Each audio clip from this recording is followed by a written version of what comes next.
चलो। नमस्कार साथियों, मैं हूं वेद वशिष्ठ और आप देख रहे हैं ऊंची दुनिया सहयोग समाचार की रिपोर्ट। आज हम बात करेंगे इसराना हलके के चुनावी विश्लेषण की। इसराना रिजर्व हलका 2009 में अस्तित्व में आया और 2024 का चुनाव अब चल रहा है। यहाँ पर चौथी बार सेम प्रत्याशी मैदान में हैं और कुछ निर्दलीय प्रत्याशी और बागी प्रत्याशी भी मैदान में उतर आए हैं।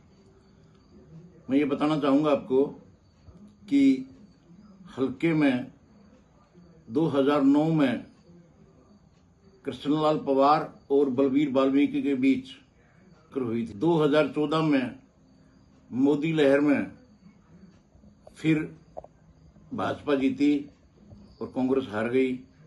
2019 में कांग्रेस के प्रत्याशी बलवीर वाल्मीकि ने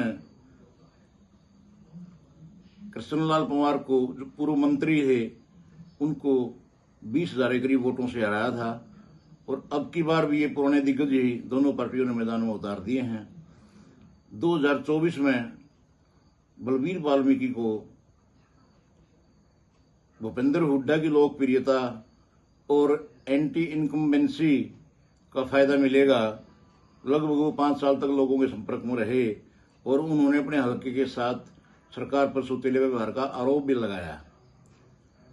इसके अलावा कृष्णलाल पवार 2019 में हारने के बाद राज्यसभा भेजे गए और उन्होंने गांव में विकास कार्य करवाए, उनको विकास पुरुष कहा गया।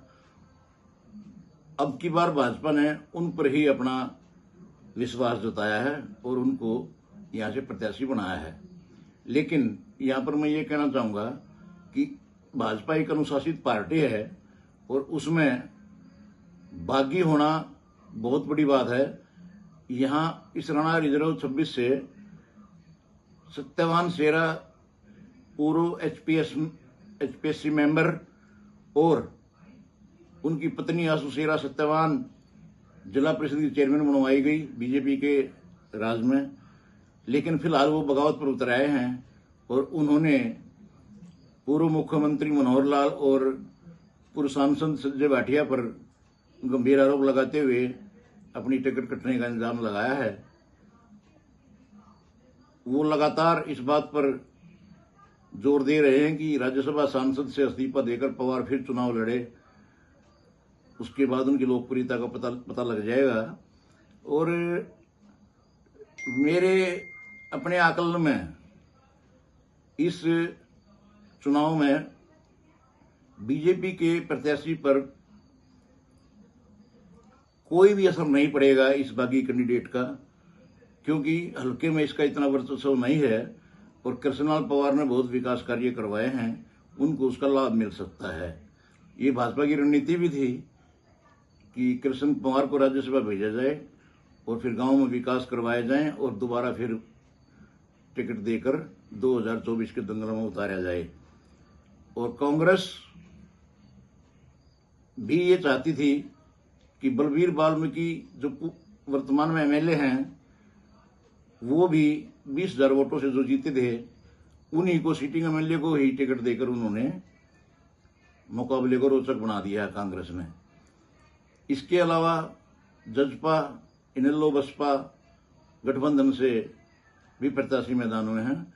और यहां मैं जिक्र करना चाहूंगा आजाद उम्मीदवार राकेश सरोहा का, जो पिछले 15 वर्ष से लोगों के संपर्क में हैं और जहां भी वो जाते हैं एक भारी भीड़ इकट्ठी हो जाती है।